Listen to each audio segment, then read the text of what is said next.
الحمد لله نحمده ونستعينه ونستغفره ونؤمن به ونتوكل عليه ونعوذ بالله من شرور أنفسنا ومن سيئات أعمالنا من يهده الله فلا مضل له ومن يضلله فلا هادي له ونشهد أن لا إله إلا الله وحده لا شريك له ونشهد أن سيدنا وحبيبنا ومولانا محمدا عبده ورسوله الذي أرسله بالحق بشيرا ونذيرا وداعيا إلى الله بإذنه وسراجا منيرا أما بعد فيا أيها الحاذرون رحمنا ورحمكم الله জবান খুলে সবাই মোহাব্বতের কণ্ঠে পড়ুন আমিন। فقد قال الله سبحانه وتعالى في كلامه المجيد وفي فرقانه الحميد সবাই পড়ি আউযু বিল্লাহি মিনাশ শাইতানির রাজীম বিসমিল্লাহির রাহমানির রাহিম ليسوا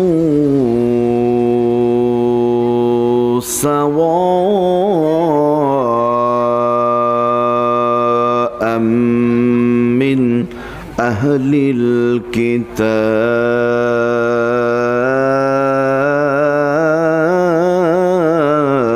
الكتاب ليسوا سواء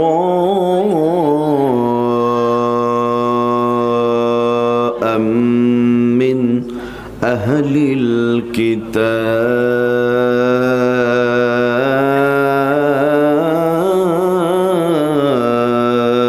الكتاب من أهل الكتاب أمة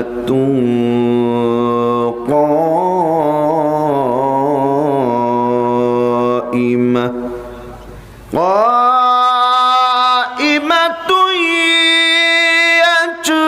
يتلون آيات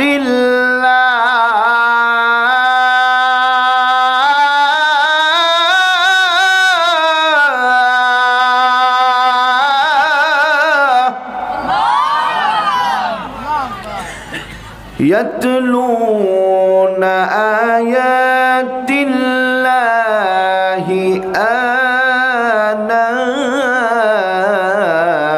الليل وهم يسجدون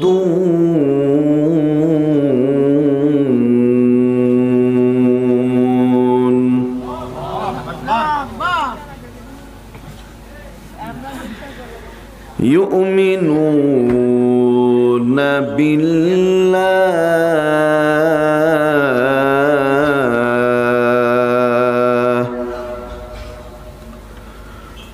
واليوم الآخر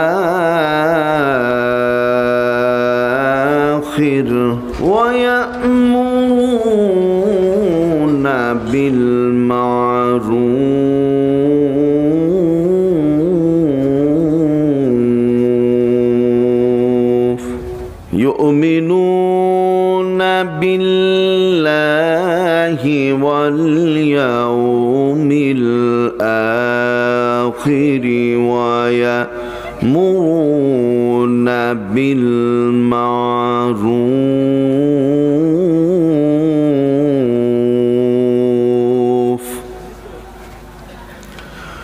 ويأمرون بالمعروف وينهون عن المنكر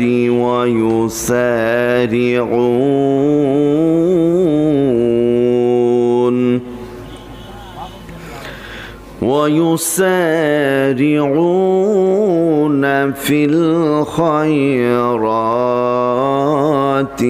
وأولئك من الصالحين.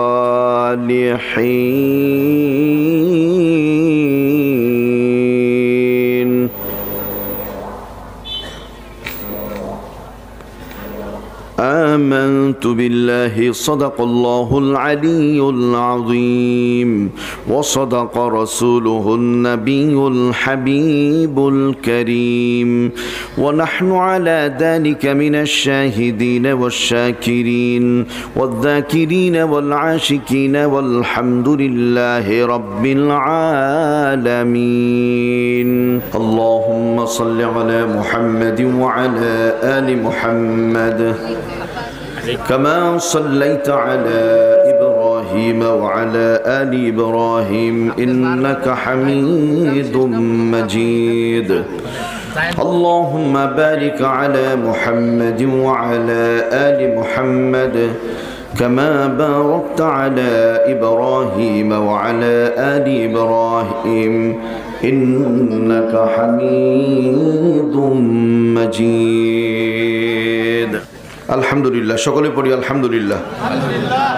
ভবানীপুর পশ্চিম পাড়া জামে মসজিদের উদ্যোগে তাফসীরুল কোরআন মাহফিলের মান্যবর শ্রদ্ধাভাজন সম্মানিত সভাপতি জনাব মোহাম্মদ শহীদুর রহমান সাহেব, বিশিষ্ট ব্যবসায়ী ও সমাজসেবক, সুজানগর, পাবনা।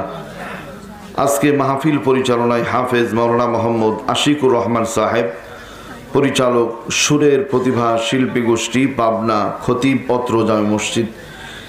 আজকে মাহফিলের সম্মানিত আলোচক হাফেজ মাওলানা মোহাম্মদ আশিকুর রহমান। আলোচনা রেখেছেন আলহাজ হাফেজ হযরত মাওলানা মোহাম্মদ রফিকুল ইসলাম সাহেব। আলোচনা রেখেছেন হাফেজ মাওলানা মোহাম্মদ মিজানুর রহমান বুখারী ভাই, আরও অন্যান্য উলামা ইকরাম। আল্লাহ রাব্বুল আলামিনের দরবারে সবাই শুকরিয়া আদায় করি, সকলেই পড়ি আলহামদুলিল্লাহ। দুরূদ এবং সালাম আমাদের প্রিয় নবী মুহাম্মদুর রাসূলুল্লাহ, সবাই পড়ি সাল্লাল্লাহু আলাইহি ওয়াসাল্লামের শানে। আত্মার মাগফিরাত দুনিয়ার সমস্ত মুসলিম উম্মার জন্য যারা মাটির বাড়ি কবরে ঘুমিয়ে আছেন, আল্লাহ তাআলা যেন সকলকে মাফ করে আল্লাহর জান্নাতুল ফিরদাউসের মেহমান বানিয়ে দিন। সবাই পড়ি আল্লাহুম্মা আমিন। আল্লাহ রাব্বুল আলামিন বলেন, ওয়াতাম্মাত কালিমাতু রাব্বিকা সিদকান ওয়া আদলা লা মুবাদদিলা লিকালিমাতিহি ওয়া হুয়াস সামিউল আলিম। আল্লাহু আকবার বলি। ওয়াতাম্মাত কালিমাতু রাব্বিকা সিদকা, আল্লাহর কথা সবচাইতে সত্য কথা বলি আলহামদুলিল্লাহ। দুই নম্বর ওয়া আদলা, আল্লাহর কথা সবচাইতে ইনসাফপূর্ণ কথা বলি আলহামদুলিল্লাহ। কোরআনে কারীমটা নাজিল হয়েছে ১৫০০ বছর আগে। প্রতিদিন নামাজ যখন শুরু করি আমরা, নামাজের শুরুতে পড়ি একটি সূরা। সূরার নাম কি? সূরা ফাতিহা। সেটা এখনো পড়া হয়। ইনশাআল্লাহ কিয়ামত পর্যন্ত এই সূরা দিয়েই শুরু করা হবে আলহামদুলিল্লাহ বলি। পৃথিবীর বহু কিছু পরিবর্তন হবে, কিন্তু আল্লাহর রহমতে নামাজের মধ্যে প্রথমেই সূরা ফাতিহা পড়া, এইটার কোনো পরিবর্তন হবে না। রাসূল আকরাম সাল্লাল্লাহু আলাইহি ওয়াসাল্লাম বলেছেন, লা সালাতা লিমান লাম ইয়াকরা বিফাতিহাতিল কিতাব। যেই নামাজের মধ্যে সূরা ফাতিহা পড়া হয় না, সেই নামাজটা নামাজই হয় না, বাতিল হয়ে যায়। সুতরাং নামাজের মধ্যে সূরা ফাতিহা অবশ্যই পড়তে হবে বা পড়তে হয়, এই ধারা কিয়ামত পর্যন্ত চলতে থাকবে, বলি আলহামদুলিল্লাহ। বাংলাদেশ স্বাধীন হওয়া 53 বছর হয়েছে। যেই সরকার যখন ক্ষমতায় যায় মন মতো সংবিধানটাকে পরিবর্তন করে নেয়। বারবার সংবিধান পরিবর্তন করার পরেও এ পর্যন্ত একটা বারের জন্য কি আমরা শান্তির মুখ দেখতে পেয়েছি? এই আপনারা তো মেয়ে মানুষের সাথে খারাপ ভাই, আর একটু জোরে বলতে পারলেন না? হাজার চেষ্টা করার পরেও শান্তির মুখ দেখতে পাই নাই, পাওয়াও যাবে না। কারণ হলো বাংলাদেশে যেই সংবিধান আছে, পৃথিবীর মানচিত্রে দ্বিতীয় বৃহত্তম মুসলিম দেশ হলো বাংলাদেশ। যে দেশের মানুষগুলি আজও পর্যন্ত এশার আজান শুনে জামাতে সালাত আদায় করে খানা দানা খেয়ে বিছানায় ঘুমাতে যায়। ফজরের আজান শুনে কৃষক যারা তারা কৃষি কাজের জন্য বাইরে বের হয়ে যায়। সুতরাং সেই দেশে এই ধরনের সংবিধান চলবে না। সংবিধান চালাতে হবে দুইটি জিনিসের সমন্বয়ে। নবীজি বলেন তারাকতু ফীকুম আমরাইন, আমি চলে গেলাম দুইটি জিনিস তোমাদের মাঝে রেখে গেলাম। এক নাম্বার কিতাব আল্লাহ, আল্লাহর কোরআন। দুই নাম্বার সুন্নাত রাসূলিহি, নবীজির সুন্নাত। তার মানে আল্লাহর কোরআন নবীর হাদিস ছাড়া কোনোদিন শান্তি পাওয়া যাবে না, সম্ভব না শান্তি পাওয়া। রাসূল বলছেন লান তাদিল্লু, যদি এই দুইটা আঁকড়ে ধরো পথভ্রষ্ট হবে না। মা তামাসসাকতুম বিহিমা, যদি তোমরা শক্ত করে ধরতে পারো কিতাব আল্লাহ ও সুন্নাত রাসূলি, আল্লাহর কোরআন নবীর সুন্নাহ। তার মানে কোরআন সুন্নাহ যেখানে শান্তি আছে সেখানে, কোরআন সুন্নাহ নাই যেখানে শান্তি নাই সেখানে। বাংলাদেশে কিছু হলেই দেখবেন কিছু মানুষ বলে আমরা আবার ৭২-এর সংবিধানে ফিরে যাব। ৭২-এর সংবিধানের মধ্যে এমন কিছু কালা কানুন লুকানো আছে। কেউ যদি ক্ষমতায় যায়, এর আগে ছিল স্বৈরাচার, ওই লোকটাও জবল স্বৈরাচার হয়ে যাবে। তার মধ্যে এর মধ্যে ভেজাল লুকানো আছে, বলেন কথা ঠিক কিনা?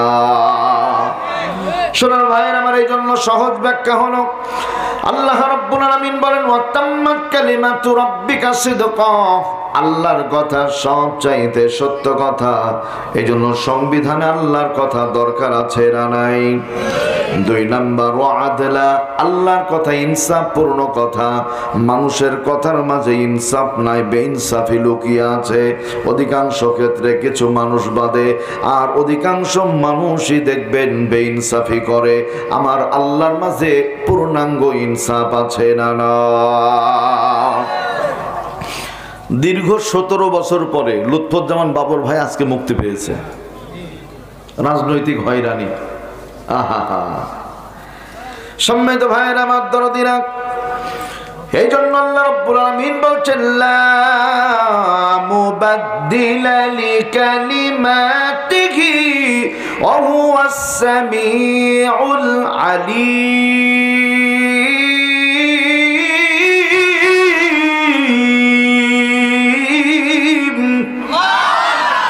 মানুষের বিধান ঘন ঘন পরিবর্তন হয়, আমি আল্লাহর বিধান কোনো পরিবর্তন নাই। এর পেছনে কারণ হলো আমি আল্লাহ সব শুনি, সব ব্যাপারে জ্ঞানী। একসাথে বলি আলহামদুলিল্লাহ।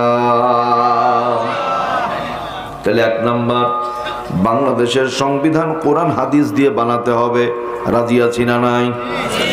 দুই নাম্বার, আল্লাহ রাব্বুল আলামিন বলেন ألم تر إلى الذين بدلوا نعمة الله كفرا وأحلوا قومهم دار البوار الله أكبر বলেন আলম তারা, নবী হে আপনি কি তাদের দেখেন নাই? কাদেরকে? ইলাল্লাযিনা, যারা বাদদালু, আল্লাহর বিধানকে পরিবর্তন করে দিয়েছে। বড় ভাইরা একটু আওয়াজ করে বলবেন, ইসলামী শরীয়তে মূর্তি তৈরি করা কি জায়েজ আছে? বাংলাদেশে মূর্তি তৈরি করে যারা মুশরিক, তারা বলেন তো ঠিক কিনা? মুসলমান মূর্তি তৈরি করতে পারে না। কলিজার ভাইয়ের আমার দরদিরা, বিগত 15 বছরের মধ্যে বাংলাদেশে 10,000 মূর্তি তৈরি করা হয়েছে। এতে 4,000 কোটি টাকা খরচ হয়েছে। একটা টাকাও লেডি ফেরাউনের বাপের টাকা না, আপনার আমার জনগণের পকেটের টাকা। বুঝলে বলেন ঠিক কিনা? জনগণের টাকা খরচ করে বাংলাদেশে মূর্তি তৈরি করে যারা, গোটা বিশ্বের মানচিত্রে আল্লাহর ঘোষণা অনুযায়ী মুশরিক, তারা কোনোদিন মুসলমান হতে পারে না। দলিল নিয়ে যান। আল্লাহ রাব্বুল আলামিন ডাক দিয়ে বলছেন, ইন্নাহু মান ইউশরিক বিল্লাহি ফাকাদ হারামাল্লাহু আলাইহিল জান্নাতা ওয়া মাআওয়াহুন নার। আল্লাহু আকবার। ইন্নাহু মান ইউশরিক বিল্লাহ, নিশ্চয় যারা আল্লাহ রাব্বুল আলামিনের সাথে শরীক করে, যারা আল্লাহর সাথে শিরক করে, ফাকাদ হারামাল্লাহ, আল্লাহ তাদের জন্য হারাম করে দেন আল জান্নাত, জান্নাতকে বলি নাউযুবিল্লাহ। আল্লাহর ঘোষণা, তাহলে আল্লাহর সাথে শরীক করে যারা, আল্লাহ তাদের জন্য জান্নাতকে হারাম করে দেন। ওয়া মাওয়াহুন নার, আল্লাহ জাহান্নামকে ওয়াজিব করে দেন, বলি নাউযুবিল্লাহ। এরপরে আল্লাহ রাব্বুল আলামিন বলছেন, ওয়া মা লিযালিমিনা মিন আনসার। পৃথিবীর মধ্যে জালেম যারা, আল্লাহর পক্ষ থেকে তাদের জন্য কোনো সাহায্যকারী নাই। ঠিক না ঠিক বলতে হবে? জালেমদের কোনো সাহায্যকারী নাই। এর বাস্তব প্রমাণ দুইটা আমি আপনাদের বলবো। 1 নাম্বার, ইরাকের ময়দানে আমেরিকার সাবেক president mister George W Bush যাওয়ার পরে ভাষণ প্রদান শুরু করেছে। যখন ইরাকের মানুষগুলিকে কচু কাটা করে কাটা হয়, তার কয়েকদিন পরে মুহূর্তের মধ্যে ইরাকের একজন সাংবাদিক, নাম ছিল মুনতাজির আল জাইদি, আল্লাহ রাব্বুল আলামিন অন্তরে তার কোরআনের নূর দিয়েছেন, বলি আলহামদুলিল্লাহ। মুনতাজির আল জাইদি দেখে যেই মানুষটার হাত থেকে এখনো পর্যন্ত ইরাকের মানুষের রক্তগুলি শুকায়নি, সে আমাদের সামনে বক্তব্য দেয়। বুশের প্রতি আরো বেশি রাগ হওয়ার কারণ হলো, বুশ ঘোষণা দিয়েছিল গোটা দুনিয়ার মধ্যে মুসলিম যারা মুসলমান, মুখে যাদের দাড়ি আছে, 2010 সালের মধ্যে একটা দাড়িওয়ালা রাখবে না, সকল দাড়িওয়ালাদের দাড়িগুলো চেঁচে দিবে, বলি নাউযুবিল্লাহ। 2 নাম্বার সিদ্ধান্ত ছিল বুশের, পৃথিবীর ভিতরে মুসলিম নারী, মুসলিম মহিলা যারা, এই মুসলিম নারীরা আল্লাহর হুকুম মানার জন্য বোরখা পরে, পর্দা করে। ঠিক না ঠিক বলি? আমার ভাইয়েরা, এই বোরখা পরা, পর্দা করা মানুষগুলিকে তারা বোরখাহীন, পর্দাহীন করে ছাড়বে।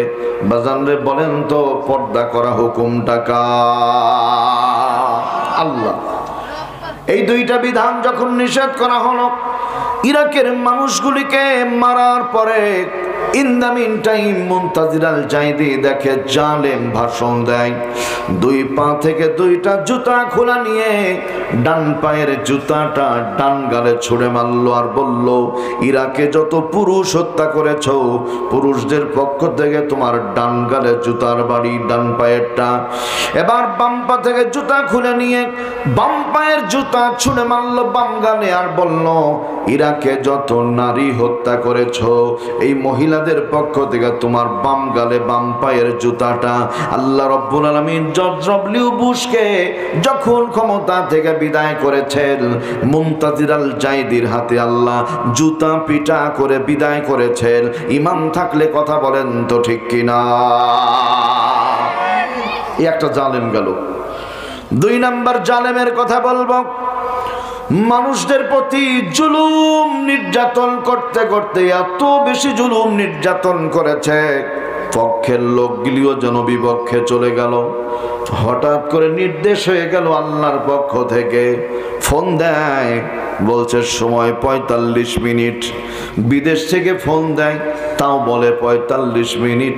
দেশ থেকে ফোন দেয়, তাও বলে ৪৫ মিনিট। বলছে ওয়াকারুজ্জামান সাহেবকে তোমার প্রমোশন দিয়েছি, ছেলে মেয়ে আছে, চিন্তা ভাবনা করে কথা বলো। বলছে যত বক্তব্যই দেন সময় ৪৫ মিনিট। থাকবেন না ভাগবেন সিদ্ধান্ত আপনার, তবে যদি থাকেন পোশাক আশাক ঠিক থাকবে না, আর চলে গেলে হয়তো জানে বাঁচতে পারেন। ওয়ামালিয যালিমিনা মিন আনসার, আল্লাহ জালেমদের সাহায্য করে না, বাস্তব প্রমাণ আছে, বলেন ঠিক কিনা?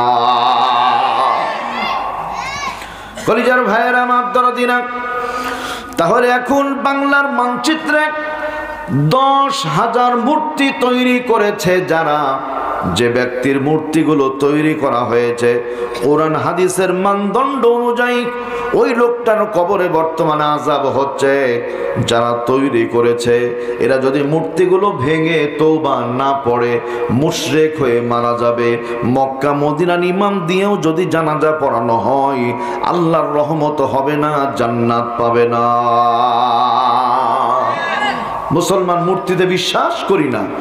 ৩ নাম্বার, যেই স্লোগানের মধ্যে নেকি নাই সেই স্লোগান আমাদের দরকার আছে নাই? যেই স্লোগানে নেকি আছে সেই স্লোগান বলেন তো দরকার আছে না নাই? আমার ভাইরা সবাই পড়েন লা ইলাহা ইল্লাল্লাহ, লা ইলাহা লা ইলাহা ইল্লাল্লাহ। এরও খেয়াল করেন, জালো জালো আগুন জালো, নেকি আছে? ক্যালিফোর্নিয়ার লস অ্যাঞ্জেলস থেমে গেল দাবানলটা প্রায়, এরপরে আজকে আবার নতুন করে আগুন শুরু হয়েছে। তার মানে আল্লাহ জালেমদের ধরেন না, ধরলে পারে দুনিয়ার সকল শক্তি মিলেও তাদের বাঁচাতে পারে না।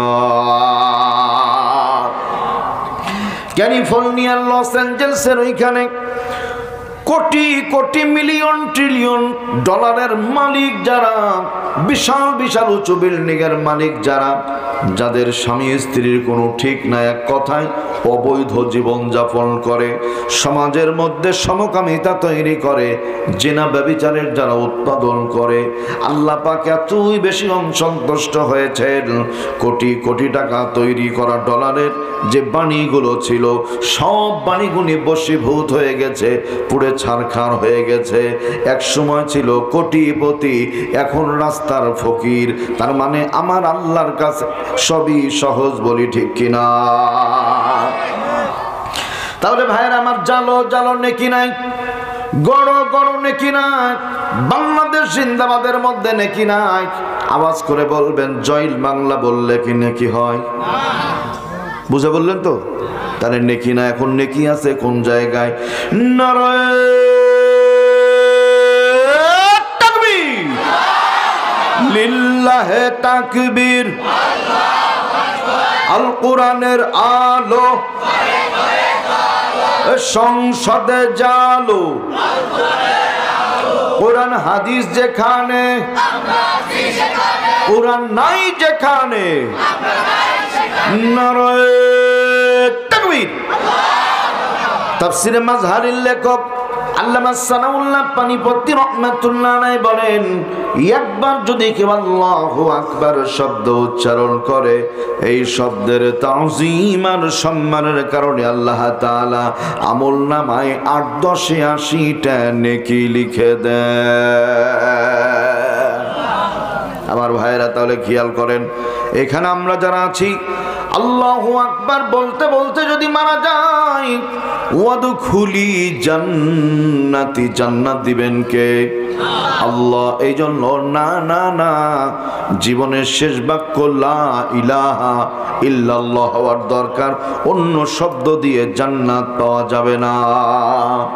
এরপরও আরো সহজ যদি হয়, পৃথিবীতে ছিলাম না, ছিলাম আলাম আরওয়াহের জগতে, এরপরে আলমের বুতুল মায়ের পেটের মধ্যে দুনিয়ার মুখ দেখতে পেলাম। বলতে হবে ডান কানে মুসলমান হলে প্রথম শব্দ শোনানো হয়েছিল, প্রথম শব্দ কি ছিল ভাই? আল্লাহু আকবার। বাম কানে ইকামতের প্রথম শব্দ কি ছিল? আল্লাহু আকবার।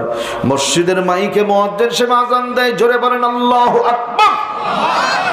মুয়াজ্জিন সাহেব দেখে সময় হয়ে গেল, জামাতের দাঁড়িয়ে যায়।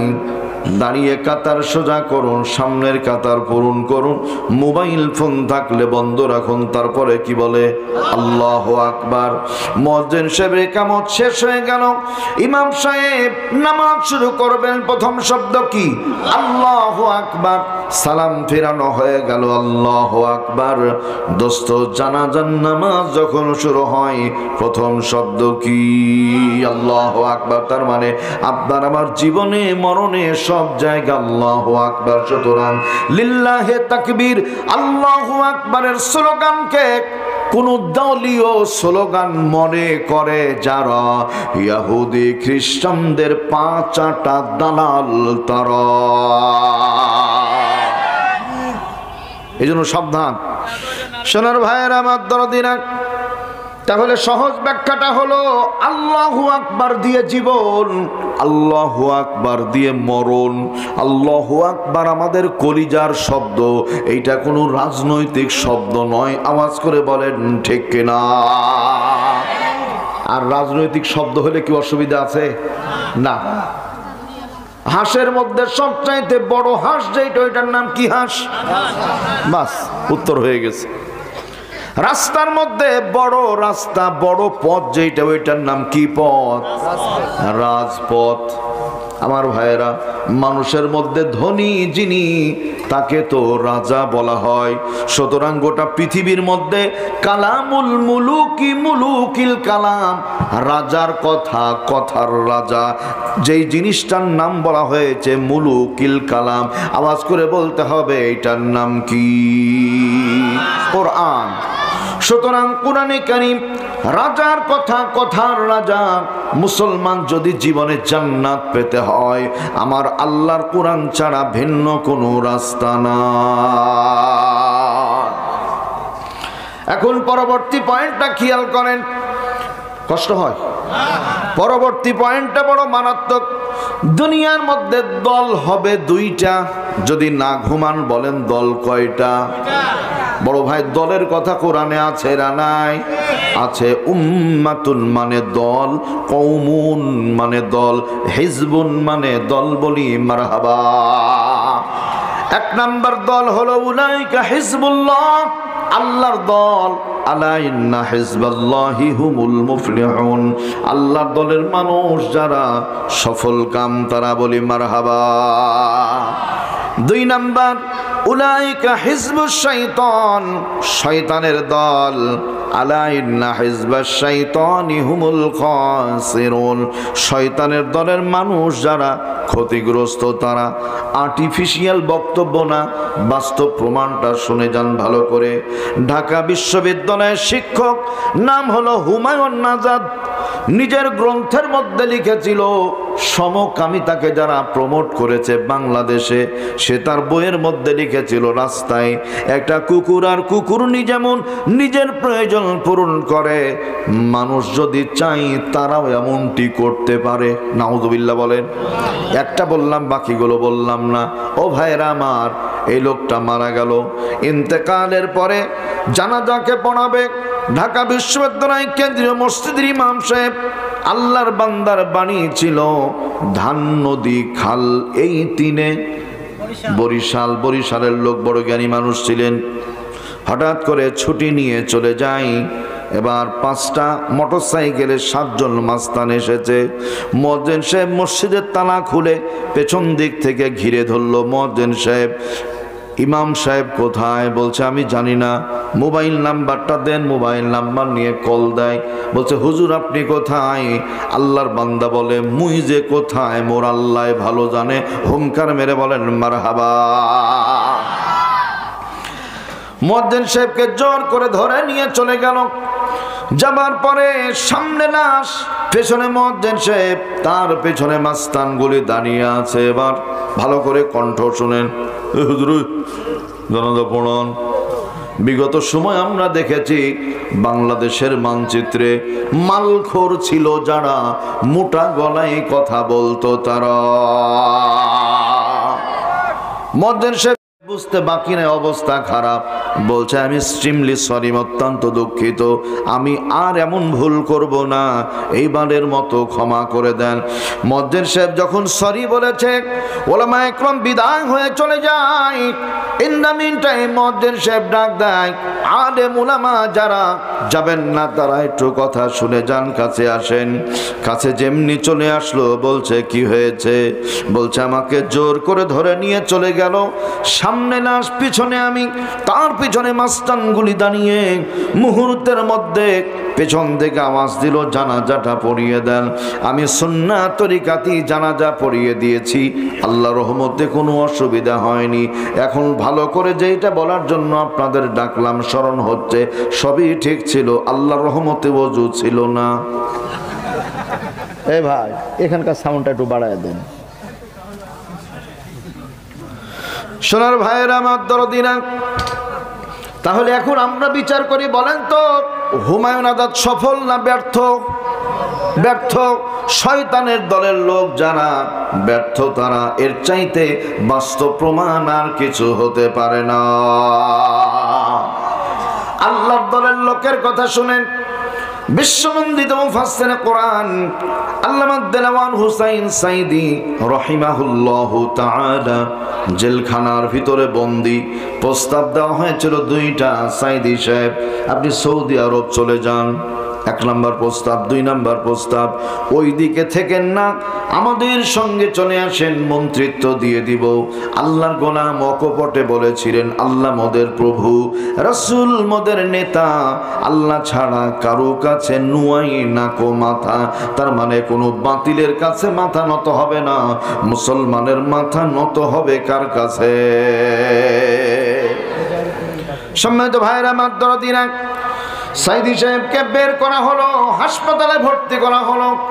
সৈয়দের দোসর ডক্টর মুস্তফা জামান বিষের ইঞ্জেকশন ফোঁস করলো, সাইদি সাহেব জেলখানার ভিতরে মারা গেলেন।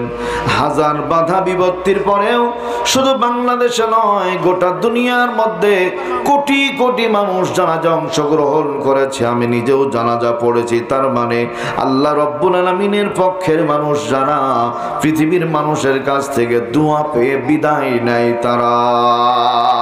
আল্লাহু আকবার বলে। চট্টগ্রামের সাতকানিয়া লোহাগড়ায় একজন এমপি ছিল যে আলেমদের বিরুদ্ধে মামলা করেছিল। আপনাদের পাবনার কৃতি সন্তান শহীদ আল্লাহর বান্দা, তার নামেও মামলা করেছিল। এই লোকটা কিছুদিনের ব্যবধানে মারা গেল।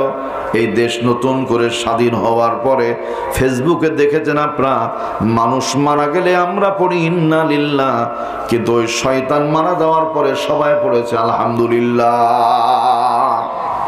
এমনও বহু মানুষ মারা গেছে বাংলাদেশ থেকে। এলাকার মানুষজন মনে মনে চিন্তা করেছে, যদি পেতাম তাহলে ওকে তো মারতে পারেনি, কবরের উপরে 2-1টা মেরে আসি। এই জন্য কবির ভাষায়, এমন জীবন তুমি করিও গঠন, মরণে হাসিবে তুমি কাঁদিবে ভুবন। এমন জীবন তুমি করিও না গঠন, মরণের পরেও জনগণের যেন পড়ে না ঠোকন। তার মানে বহু মানুষকে মারা দেখা যায়। আমি ঢাকা বনানীতে ওই সময় মাস্টার্সে পড়ি। ক্লাসমেট যারা বলছে, বড় ভাই চলেন একটু ঢাকা বনানী গরুস্থানটা দেখে আসি। আমি বললাম যে এত জায়গা থাকতে গরুস্থান দেখাবেন? গরুস্থানে দেখবো, ওখানে মরা মানুষ। বলছে না, দেশের সবচাইতে বড় বড় যারা ওই জায়গায় শুয়ে আছে, তারা ক্ষমতায় থাকতে তো টেলিভিশনের পর্দা ফাটিয়ে দিত, ওখানে কি করছে চলেন একটু দেখে আসি। এবার যাওয়ার পরে দেখি মালি যারা, কর্মচারী যারা, তারা পানি নিয়ে কবরে দুবলো ঘাস লাগিয়েছে, ওই ঘাসের উপরে পানি দেয় আর কবরের উপর দিয়ে খুঁজে, পা দিয়ে খুঁজে। আমি একজনকে বিনয়ের সাথে সালাম দিয়ে জিজ্ঞেস করলাম, ভাইজান মানুষটা মারাই গেছে, আর এই কবরবাসী মৃত ব্যক্তির কবরের উপরে ঘাসে পানি দিচ্ছেন, ভালো কথা, তো পা দিয়ে খুঁজেন কেন? বলছে যে বদমাস, জীবনে খুব জ্বালিয়েছে হুজুর, কিছু বলতে পারিনি, এখন প্রতিশোধ নিচ্ছি। আমার নিজের চোখে দেখা। সম্মানিত ভাইয়েরা আমার দরদিরা, তাহলে 2 নাম্বার পরবর্তী পয়েন্ট যেটা, সেটা হলো না পৃথিবীর মানচিত্রে শয়তানের দলের লোক হওয়া যাবে না। বলেন তো কার দলের লোক হতে হবে? আল্লাহ পাকের দলের লোক হতে হবে। আমার ভাইয়েরা দরদিরা, সাবধান সাবধান, দুনিয়া শেষ হয়ে যাবে, আখিরাতের জীবন মুমিনের আসল জীবন। আল্লাহ জীবন গড়ার তৌফিক দান করেন, পড়ি আমিন। কোরআন কারীম থেকে একটি সূরার কিছু অংশ তেলাওয়াত করেছি। সূরাটার নাম সূরাতু আলে ইমরান, নাজিল হয়েছিল মদিনায়। এই সূরার ভিতরে আয়াত আছে 200, রুকু আছে 20টা। এই সূরার 33 নম্বর আয়াত, ওয়া আলা ইমরানা আলাল আলামিন, এই শব্দের সাথে সম্পৃক্ততা ঠিক রেখে সূরাটির নামকরণ করা হয়েছে আলে ইমরান। আওয়াজ করে বলি মারহাবা। এই সূরার 113, 14, 15 নম্বর আয়াতে কারিমা তেলাওয়াত করেছি। পরিবেশের কারণে শান নজুলটা আমি হয়তো বা আপনাদের শোনাতে পারবো না লম্বা করে, শুধু এতটুকু বলি, মদিনার বুকে নবী করিম সাল্লাল্লাহু আলাইহি ওয়াসাল্লাম বসা আছেন। একদল ইহুদি নেতা যারা ঘোষণা দিল, তারা ইহুদিরা সব দিকে যাও, কোনো অসুবিধা নাই, একটা দিকে যেতে পারবে না। কোথায়? বলছে আব্দুল্লাহর সন্তান মুহাম্মাদের কাছে যেতে পারবে না, ঈমান থাকলে সবাই পড়তে হবে নাউযু বিল্লাহ। নবীজির কাছে যেই মানুষগুলি যায় জিরো, আল্লাহর রহমতে হয়ে যায় হিরো। যেই মানুষগুলি যায় অচল, রাসূলের দরবারে গেলে হয়ে যায় সচল। এই জন্য ইহুদি খ্রিস্টানদের টার্গেট হলো নবীর কাছে মানুষকে যেতে দেওয়া যাবে না। বাংলাদেশেও চক্রান্ত আছে, ঢাকার মধ্যে বিদেশি কিছু সংস্থা আছে, কোম্পানি আছে। মসজিদ থেকে যদি নতুন জুতা চুরি করতে পারে তাহলে বেতন নির্ধারণ করা আছে। এক জোড়া জুতার যদি 1 পাট চুরি করে বেতন বেশি, 2 পাট চুরি করলে হালকা বেতন কম, আর যদি একটু পুরাতন হয় তাহলে বেতন আরো কম। ধরা হলো প্যান্ট শার্ট পরা আছে, জনগণ মার শুরু করে দিল। বলছে মেরেন না, আমি কোনো চোর না। বলছে কোট প্যান্ট সবই তো ঠিক আছে, তাহলে কি? বলছে বিদেশি একটা এনজিওর চাকরি করি, ওদের দায়িত্ব হলো মসজিদ থেকে জুতা চুরি করা। এইটা করার কারণ কি? বলছে সাধারণ মুসলমান যারা নামাজে যায় ওরা জানবে মসজিদে গেলেই জুতা চুরি হয়, আর মানুষ নামাজে যাবে না। আওয়াজ করে বলতে হবে নাউযু বিল্লাহ। কত বড় চক্রান্ত, ধরাও পড়েছে কয়েকজন এইভাবে। সম্মানিত ভাইয়েরা আমার দরদিরা, ইহুদি নেতারা বলল নবীর কাছে যাওয়া যাবে না। এইখান থেকে একটা ইতিহাস প্রমাণ হয়ে যায়, তা হলো বিগত সময়গুলোর মধ্যে বাংলাদেশে একজন ব্যক্তি বলেছিল আমরা আবার 72-এর সংবিধানে ফিরে যাব, রাষ্ট্র ধর্ম ইসলাম মানতে পারি না। আপনাদের অনুরোধ করে বলি, বলেন তো ইসলাম না মানলে কি মুসলমান থাকা যায়? যায় না। এই কথা বলেছিল কারা? আপনি আমি বলিনি, আমরা বলবো না। আমার ভাইজান বলেনি, আমরা বলবো না, কারণ আমাদের কথায় লাভ হয় না। যুগে যুগে কালে কালে ক্ষমতায় ছিল যারা, ইসলামের বিরুদ্ধে সবচাইতে বেশি কথা বলেছে তারা। এর বাস্তব প্রমাণ হলো টাকলা মুরাদ প্রতিমন্ত্রী ছিল, সেই কথা বলেছিল, এরপরে আল্লাহ তার বাতিল করে দিয়েছে। বলেন ঠিক কিনা? 73 জন ইহুদি রাসূলের দরবারে চলে যায়। নবীজি মদিনাতুল মুনাওয়ারায় বসা। ইন দ্য মিন টাইম আল্লাহ রাব্বুল আলামিনের হাবিবকে আল্লাহ জানিয়ে দিয়েছেন জিবরাইলের মাধ্যমে, রাসূলকে জানিয়ে দাও 73 জন ইহুদি নবীজির দরবারে আসবে। ওদের দলপতির নাম হলো আব্দুল্লাহ ইবনে সালাম, তাওরাতের পণ্ডিত। আমার নবী ওদেরকে যেন আদর কদর মোহাব্বত করে। রাসূলকে কানে কানে একটা কথা বলে দিও, যদি ওদেরকে আদর কদর আর মোহাব্বত করতে পারে, আমার নবীর হাতে হাত রেখে মানুষগুলি কালেমা পড়ে মুসলমান হয়ে যাবে। আল্লাহু আকবার বলে। সম্মানিত ভাইয়েরা আমার দরদিনা, মানুষগুলি আসে লম্বা পথ পাড়ি দিয়ে। নবীজি দূরে দেখেন একটা কাফেলা, সঙ্গে সঙ্গে আওয়াজ দেন, এই বাজান আব্দুল্লাহ ইবনে সালাম না? বলছে হুজুর আপনি নাম জানলেন কি করে? কোনোদিন তো দেখা হয়নি। আল্লাহর হাবিব বললেন, আসমান জমিনের মালিক আল্লাহ জিবরাইলের মাধ্যমে আমাকে নাম বলে দিয়েছেন। একসাথে বলি আলহামদুলিল্লাহ। রাসূল বললেন, আসো চুপ করে আমার সামনে বসো। নবীজির সামনে ৭৩ জন ইহুদি বসা। নবীজির ডান হাতটা গায়ে লাগিয়ে দিয়েছেন আব্দুল্লাহ ইবনে সালামের। যে বলে, বাজান বড় কষ্ট করে এসেছো। আব্দুল্লাহ ইবনে সালাম বলছে, নবীজি আমার দেহের মধ্যে যখন ডান হাত লাগিয়ে দিয়েছে, পাথরের মতো শক্ত অন্তরটা মুহূর্তের মধ্যে তুলার মতো নরম হয়ে যায়। একান্ত আপন জনের আমার ভাইয়েরা, এবার কিছুক্ষণ পরে নবীজি মুস্কি হাসি দিলেন। আব্দুল্লাহ ইবনে সালাম বলে, হুজুর ডান হাত কি সামনে বানিয়ে দেয়া যাবে? নবীজির মনটা বড় সরল মন ছিল। নবীজি যেমনি সামনে ডান হাত বানিয়ে দিয়েছেন, ১-২ করে ৭৩ জন ইহুদি রাসূলের হাতে পর্যায়ক্রমে হাত রাখে আর বলে, দেরি করার দরকার নাই, এখনই পড়ায় দেন ঈমানের কালেমা, লা ইলাহা ইল্লাল্লাহু মুহাম্মাদুর রাসূলুল্লাহ সাল্লাল্লাহু আলাইহি ওয়াসাল্লাম। ওরা আসতে দিবে না, ৭৩ জন লোক কালেমা পড়ে মুসলমান হয়ে গেল। আলহামদুলিল্লাহ বলে। ইতিহাস তালাশ করে পাওয়া যাচ্ছে, ঐতিহাসিক যারা বলছেন তারা পৃথিবীর মানচিত্রে ২২৮টা দেশ আছে, ৮০০ কোটি মানুষ আছে, ৬০০ কোটি ইহুদি আর খ্রিস্টান, ২০০ কোটি হলো মুসলমান।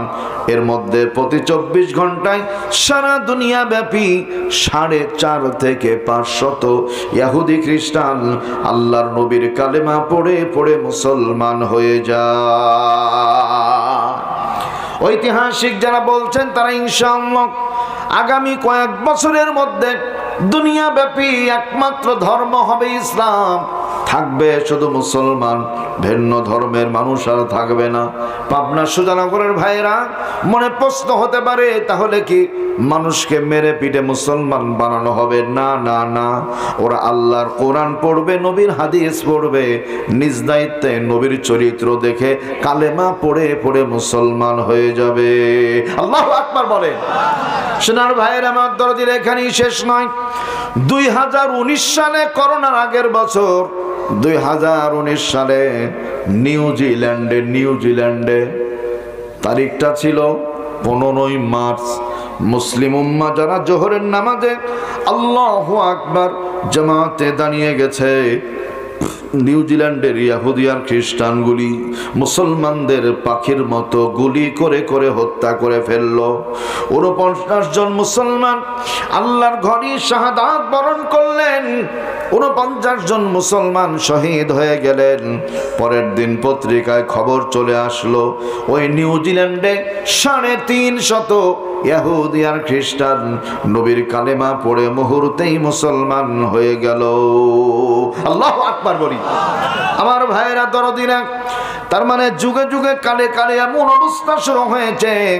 আগে মুসলমান ছিল মুহাম্মাদুর রাসূলুল্লাহ সাল্লাল্লাহু আলাইহি ওয়াসাল্লাম, আবু বকর রাদিয়াল্লাহু আনহু, ওমর রাদিয়াল্লাহু আনহু, ওসমান রাদিয়াল্লাহু আনহু, আলী রাদিয়াল্লাহু আনহু, খাদিজাতুল কুবরা রাদিয়াল্লাহু আনহা, হাতে গোনা কয়েকজন মুসলমান। আর এখন ১ নয় ২ নয় ২০০ কোটি মুসলমান, বলি আলহামদুলিল্লাহ।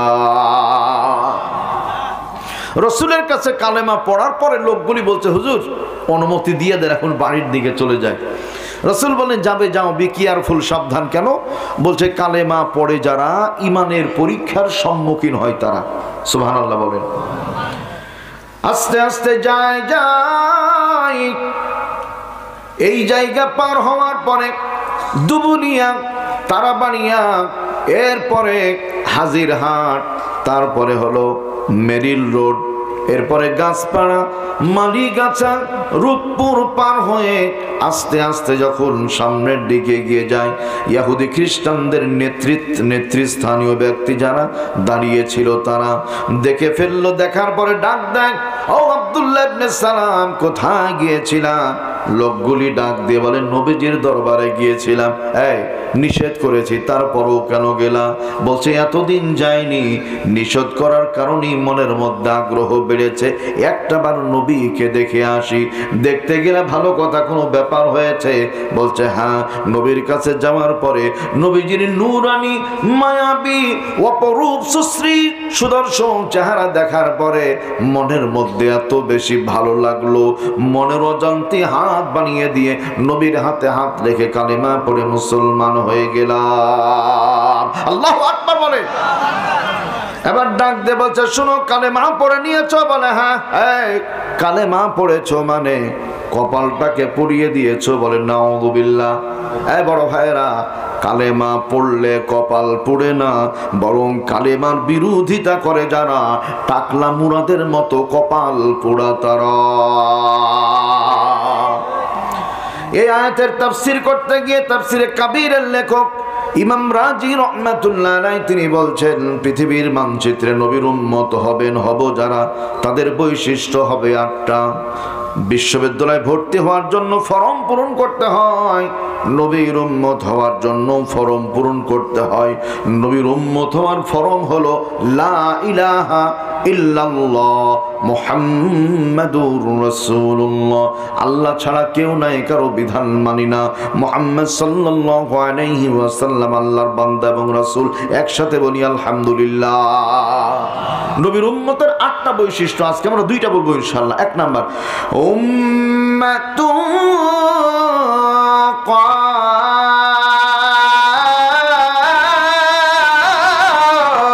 কাইমা। আল্লাহু আকবার বলেন। নবীর উম্মতের 1 নাম্বার গুণ হলো উম্মত মানে দল, কাইমা মানে হাতের দিকে তাকান।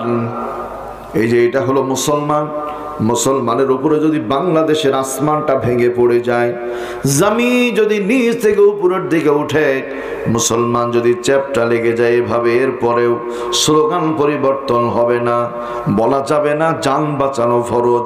মুসলমান বলবে জান বাঁচানো ফরজ না, ঈমান বাঁচানো ফরজ। বলেন ঠিক কিনা? বেঁচে আছি বেঈমান, কোনো দাম আছে? দাম না। বেঁচে আছি মুসলমান, আল্লাহর দরবারে দাম আছে না নাই? আল্লাহু আকবার। মান্না গঞ্জম দর জমিন ও আসমা, লেকে গঞ্জম দর কুলুবে মুমিনা। কবি বলছেন আল্লাহ পাক আসমানে থাকে না, জমিনে থাকে না, পাহাড়ে পর্বতে কোথাও থাকে না।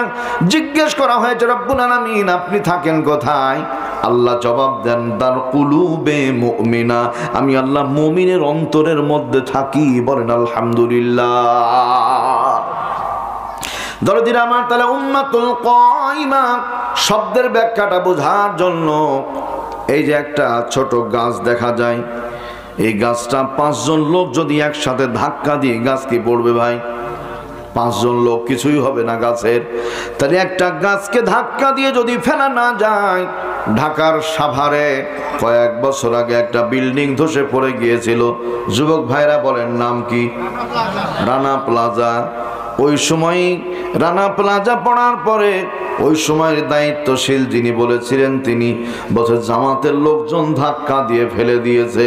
এই কথা বলতে পারে তারা নিয়ে উত্তীর্ণ মালখোর যারা। কপাল পোড়া। সম্মানিত ভাইয়েরা আমার, তাহলে সহজ ব্যাখ্যাটা হলো দ্বীনের প্রতি অটল আছি, অটল থাকবো ইনশাআল্লাহ। 2 নাম্বার, কাইমাতুন ইয়াতলুনা আয়াতিল্লাহ।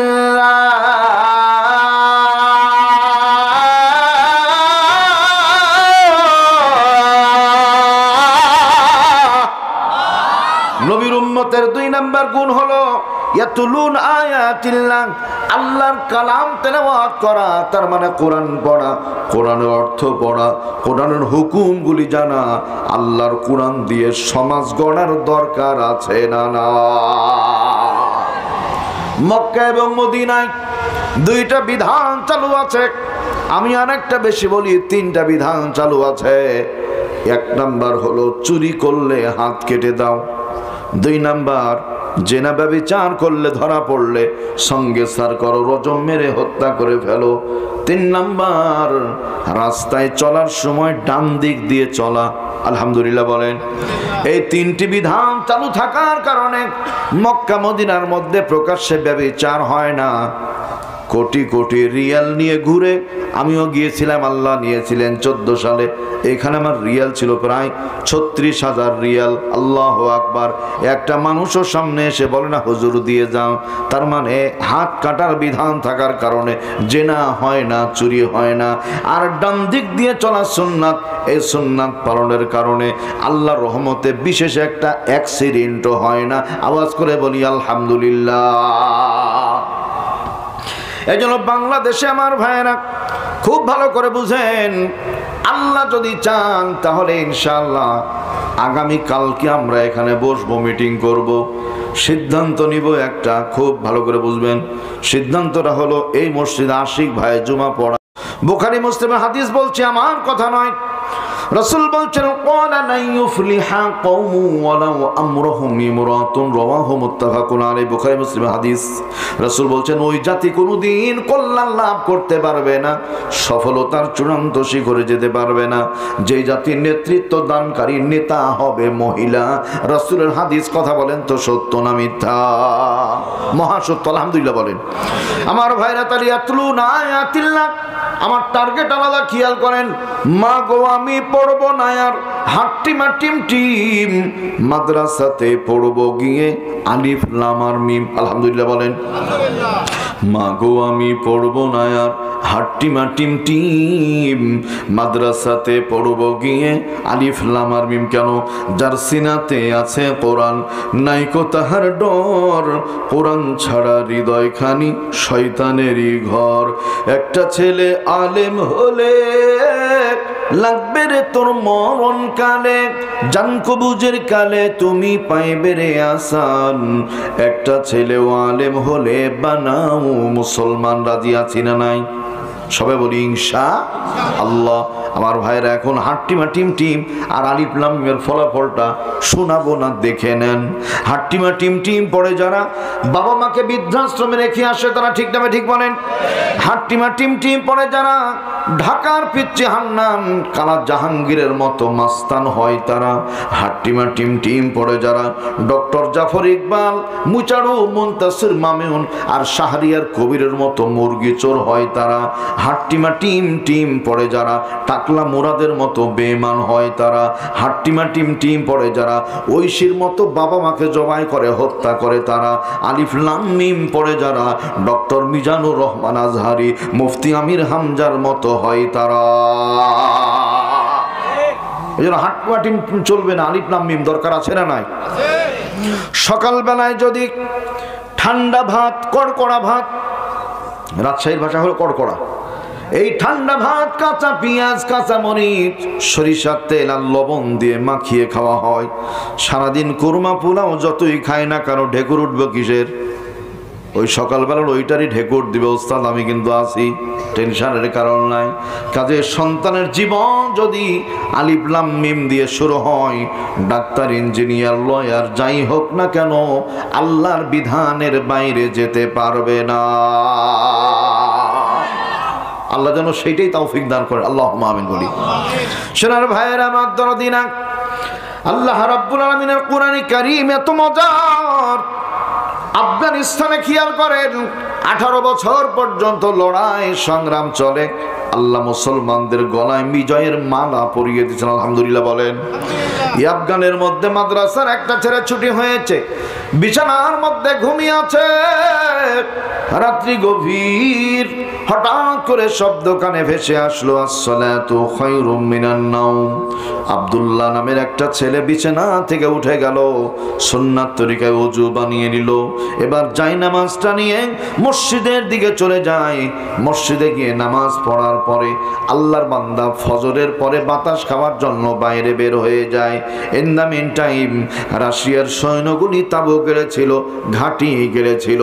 আব্দুল্লাহ যখন দেখতে পেল তাবু গাড়া আছে। আব্দুল্লাহ নজর না করে আস্তে আস্তে হাঁটতে হাঁটতে চলে যায়। রাশিয়ান সৈন্যের প্রধান কমান্ডার ইন চিফ বড় বড় চোখ করেছিল। আব্দুল্লাহকে দেখার পরে হুঙ্কার দিল, ওই যে মুসলমানদের গোয়েন্দা ধরো। দুইজন সৈন্য গিয়ে ধরে ফেললো। আব্দুল্লাহ বলছে ছেড়ে দেন। কথা মাথায় রাখতে হবে, পৃথিবীর মানচিত্রে মুসলমানের জন্য খাওয়া জায়েজ নাই ইঁদুর, শুকুর, কুকুরের গোশত। ইহুদি খ্রিস্টানগুলি কোনোদিন হবে না মুসলমানদের দোস্ত। বলেন তো ঠিক কিনা? আব্দুল্লাহকে দৌড় করে ধরে নিয়ে চলে আসছে, চলো স্যারের সাথে কথা বলবে তারপরে যাবে। তাঁবুর মধ্যে প্রবেশ করেছে। রাশিয়ান সৈন্যের প্রধান বড় বড় চোখ করে তাকিয়ে আছে। হুঙ্কার দিয়ে বলে, এ লড়কা তুমকা নাম কিয়া হ্যায়? বলছে আমার নাম হলো আব্দুল্লাহ। তোমার বাবা কি করে? বলছে আফগানের একজন মুজাহিদ। মারহাবা বলেন। এবার তাকান, আমার দিকে তাকান। বাম পকেটে হাত দেয়, সজোরে টান মেরে ছোট্ট একটা বই বের করেন। Please take it your book, ধরো বইটা। ইউ রিড ইউর বুক, দেখো তো বইটা পড়তে পারো কিনা। আব্দুল্লাহ বইটা হাতে নেবার পরে মুচকি মুচকি হাসে। রাশিয়ান সৈন্যের প্রধান বলে, হাসো কেন? বইটা কি চিনো নাকি?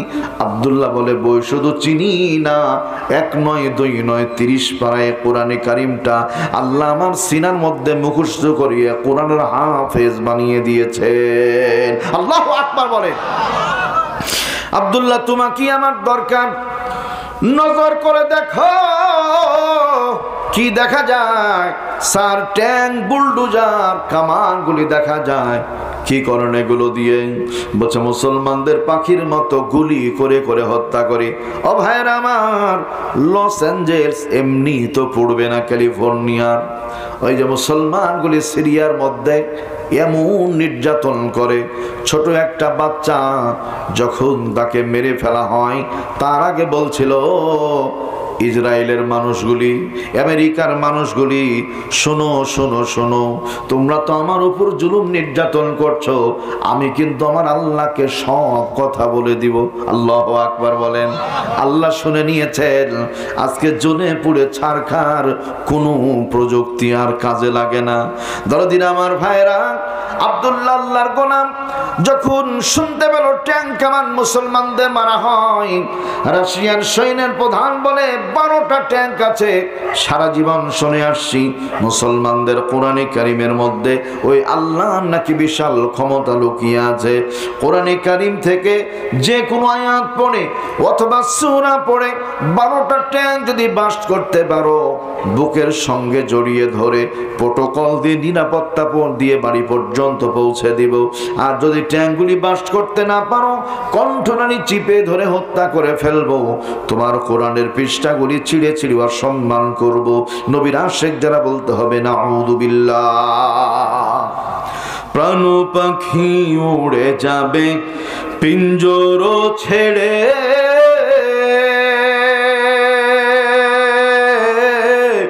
ধরা ধামে সবই রবে, তুমি যাবে চলে। মারহাবা বলেন। প্রাণ পাখি উড়ে যাবে পিঞ্জর ছেড়ে, ধরা ধামে সবই রবে, তুমি যাবে চলে। বন্ধু বান্ধব যত, মাতা পিতা তারা শত, সকলই হবে তোমার পর। রে মন আমার কেন বাঁধো দালান ঘর, একদিন মাটির ভেতরে হবে ঘর। রে মন আমার কেন বাঁধো দালান ঘর। ওমকার মেরে বলি মারহাবা। আব্দুল্লাহ নিশ্চুপ দাঁড়িয়ে বলছে, কোরআনের আয়াত পড়ে অথবা সূরা পড়ে 12টা ট্যাঙ্ক বাস্ট করবা, ছেড়ে দিব নিরাপত্তা দিয়ে, আর তাছাড়া হত্যা করে ফেলবো। আল্লাহর গোলাম আব্দুল্লাহ আসমানের দিকে নজর করে ডাক দেয়, মানিল্লাহু মাওলাকুম ওয়া হুয়া খায়রুন নাসিরিন।